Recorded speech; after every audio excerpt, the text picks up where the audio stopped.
magnifique. Je vais vous raconter les coulisses, il ne m'en voudra pas. Ce matin, Mourad a croisé Amine Kessassi. Ouais. Ça a été un moment, j'étais à côté, très fort. Vous êtes tombés dans les bras l'un de l'autre. Ouais. Il t'a reconnu, Amine Kessassi, bien évidemment. Vous avez échangé et tu as été très, très ému de l'avoir rencontré. Oui, parce que c'est juste terrible, quoi. Bon, je veux dire, j'ai un neveu qui s'appelle Mehdi aussi, donc, et je trouve que ce qu'on lui fait, c'est inhumain. Enfin, je pense à sa maman, je pense à tout ça. Je veux dire, c'est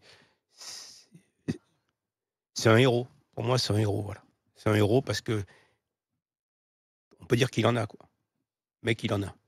Voilà. Après, c'était très émouvant parce que j'imagine dans quel état il est. Je veux dire, c'est vrai qu'il m'est tombé dans les bras et que moi aussi et que j'ai envie d'y donner du courage et que j'ai peut-être pas toujours trouvé les mots parce que c'était une situation émouvante. Mais voilà, je voulais vous dire simplement que on est tous fiers de lui, quoi. Même si ça ne peut pas faire grand-chose, on est vachement fiers. Et moi, je suis épaté par son courage, quoi. Je suis presque jaloux de son courage. C'est émouvant, c'est qu'il a un sentiment de culpabilité. Ouais. Il s'en veut. Parce qu'il pense qu'effectivement, les tueurs s'en prennent avant tout à lui. Mais il a un courage incroyable. Ouais. Il ne va pas lâcher. Hein. Il avait 4 gardes du corps autour de lui.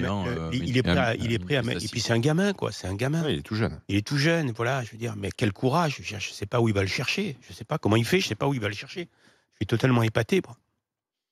Joël, alors est-ce qu'il y a la complicité des consommateurs et des bourgeois du centre-ville?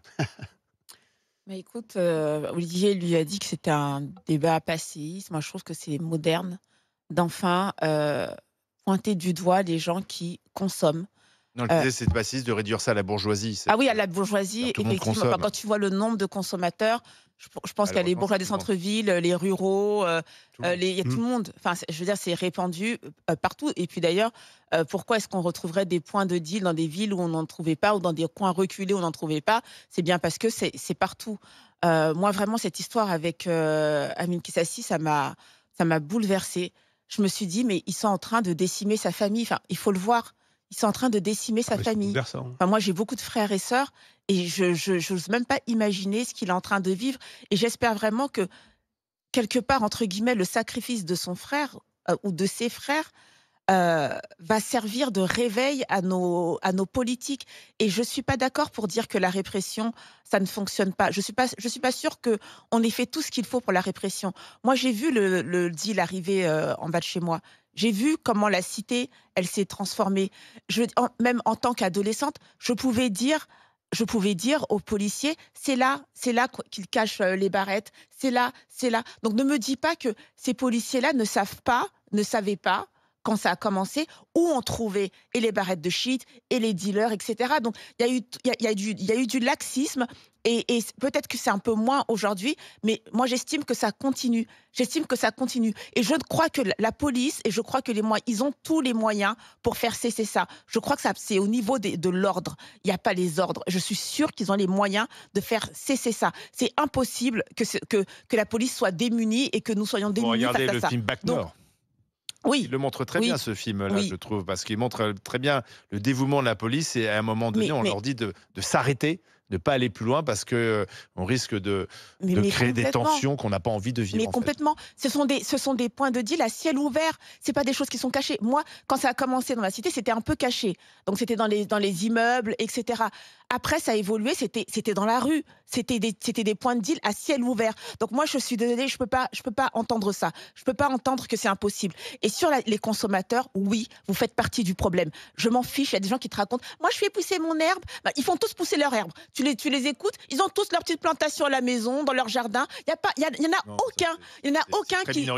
aucun qui se fait livrer sa drogue. Il y en a aucun qui va en bas d'un immeuble chercher sa drogue. Tu crois vraiment que ça va changer les choses, que les gens vont arrêter de consommer déjà parce que beaucoup sont addicts. Donc t'as beau dire c'est pas bien de fumer, bah, tu continues à fumer parce que c'est addict. Moi je suis pour qu'on soigne les gens qui sont addicts. Mais t'en as plein qui font ça de manière festive. On sort le week-end, on va consommer notre petite coke, on va fumer notre truc. Et puis il t'explique.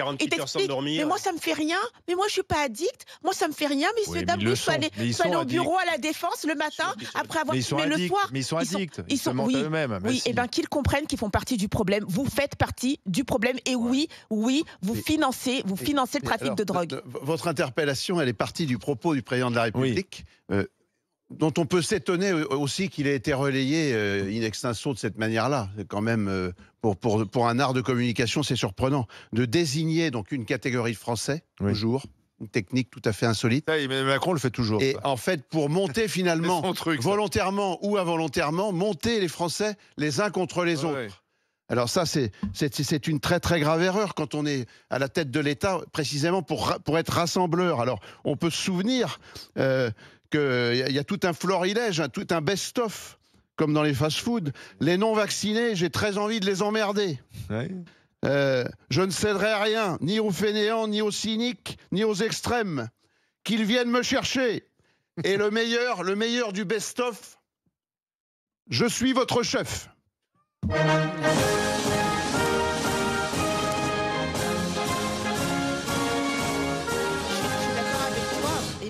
Est-ce qu'il y a une complicité des consommateurs, Emmanuel? Bien entendu qu'il y a un courant culturel, culturel qui se lève et qui va se développer et s'amplifier, mais même de manière internationale, de faire prendre conscience aux gens que la drogue, elle est évidemment à la base mauvaise, mais qu'en plus, elle alimente très gravement toute une désocialisation et des problèmes de sécurité. Le problème, c'est qu'il faut en prendre conscience et qu'il y a d'autres choses dans la vie à faire que de se droguer. 5 millions de consommateurs, il va falloir construire des prisons. Hein, oui, mais il n'y a pas de société sans drogue, déjà. Ça a toujours existé, la drogue.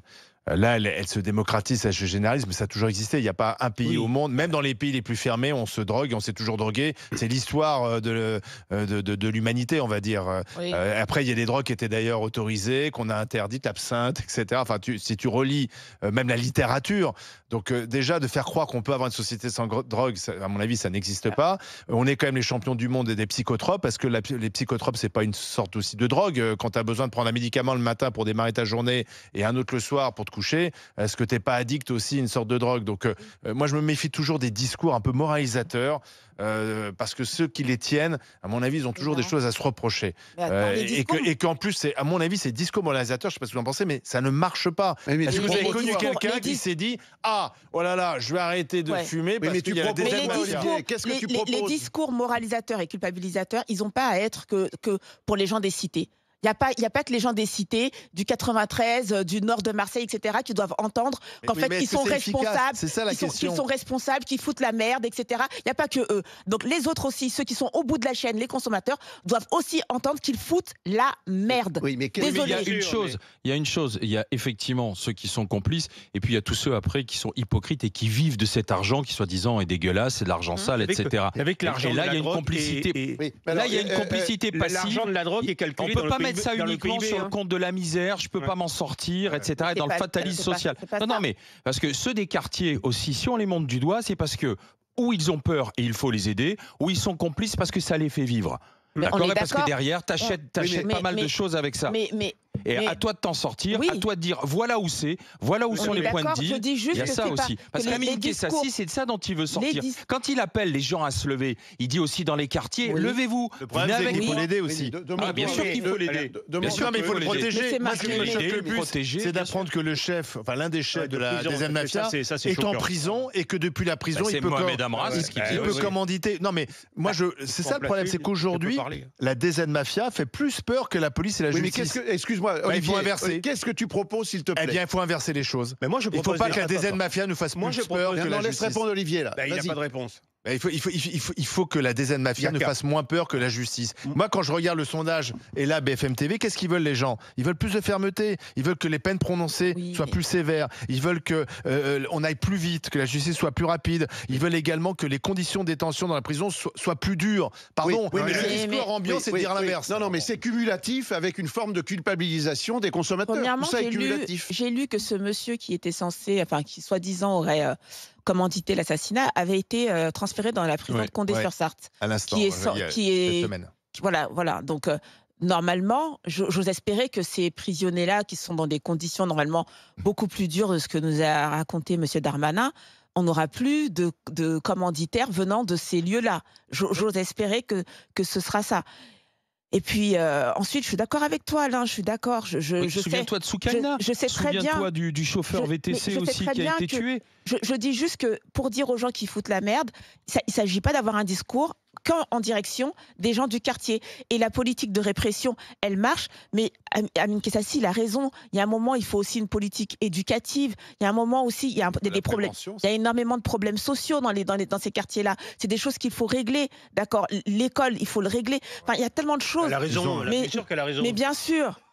Parce que tu crois que les gens, ils pensent à la drogue parce qu'ils se disent « Ah, j'adore la drogue ». Non, pas du tout. Mais là, tu parles des consommateurs, tu parles pas des dealers. Les dealers et l'école, c'est... Elle a une vision beaucoup plus large. Il faut une vision on ne large. peut le traiter que d'une façon large. Moi, je dis, chaque fois qu'on a abordé ce problème dans les grandes gueules, j'ai toujours dit, il y a un marché parce qu'il y a une offre et une demande. Donc, si on tape sur la demande, fatalement, l'offre va s'en ressentir et on va faire baisser ce marché. Ce qui veut dire qu'il faut intégrer aujourd'hui que acheter, c'est aussi grave que vendre. Acheter, c'est aussi grave que vendre. Et ça, tant qu'on n'aura pas intégré ça dans l'esprit des gens, c'est-à-dire qu'avec une répression, on ne va pas pouvoir casser la demande. La deuxième chose, c'est qu'il y a aussi un train de vie et un confort qui s'est installé pour ces jeunes qui n'auront pas dans une vie que je vais qualifier d'honnête. Ils ne l'auront pas. Donc, comment faire en sorte... Parce qu'il y a aussi l'addiction à l'argent. Il y a l'addiction à l'argent, elle est rapide. Dans une société consumériste, l'addiction à l'argent, elle vient vite. Et cette addiction à l'argent, ils ne pourront pas l'avoir s'il n'y a pas ce business. Donc ça aussi, j'ai pas de solution. Hein. Moi, je fais des constats, j'ai pas de solution.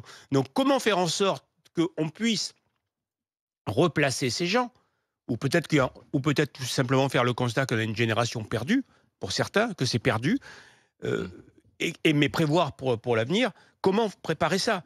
Mais il y a une chose qui est sûre, malheureusement, et c'est pour ça que Amin, il est très émouvant. Il y a une chose qui est certaine, c'est que ce combat, il est perdu. Tous ceux qui vont vous faire croire qu'on va le gagner, ils se mettent le doigt dans l'œil. Ce combat, il est perdu. Le seul objectif, c'est de le réduire. C'est de le réduire et de le réduire. Mais il sera perdu parce que malheureusement, il y a des gens, c'est la drogue. Il y a des gens, c'est le vin. Il y a des gens, c'est la religion. Mais on a tous besoin, dans ce monde anxiogène, avec une finalité qu'on vit plus ou moins bien. C'est la faute de la société. On a tous besoin de dérivatifs. Et malheureusement, la coque en fait partie. Moi, c'est quelque chose auquel je n'ai jamais touché. Mais j'ai vécu une grande partie de ma vie dans un milieu artistique. Je peux te dire qu'elle était présente et plus que présente. J'ai vécu une autre partie de ma vie dans le milieu sportif. Et je ne l'ai jamais dit, mais elle était présente. Donc ça va au-delà des bourgeois de centre-ville, bien sûr, elle était présente de partout. Voilà, ça fait partie. Mais on peut le réduire, mais je ne pense pas qu'on gagne ce combat. Mais je pense que déjà, si on arrive à le réduire, ça sera une belle victoire.